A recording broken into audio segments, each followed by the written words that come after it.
La agroecología nos ha permitido mantener y disfrutar del camino emprendido por nuestros antepasados.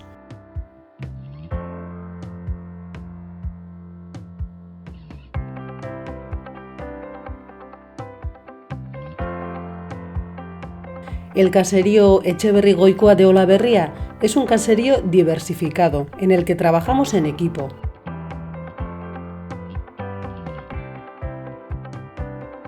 Bosque, hortalizas,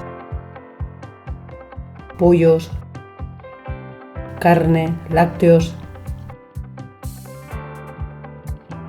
Nuestra pequeña dimensión nos posibilita controlar la producción, mantener la autonomía y cerrar ciclos.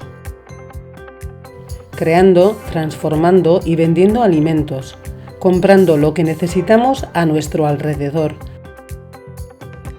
Utilizando energía renovable, reutilizando envases o compostando la materia orgánica.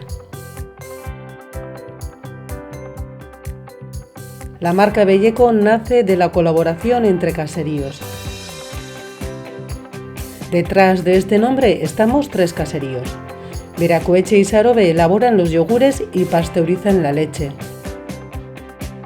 Y con la leche de nuestras 10 vacas elaboramos diferentes quesos en nuestra quesería de Olaberria.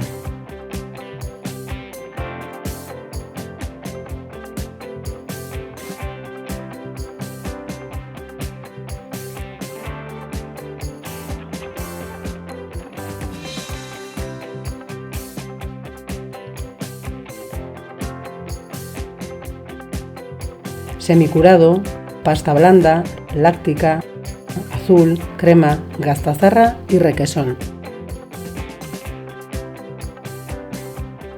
El objetivo es conseguir un producto sano, sostenible y accesible a todas y todos.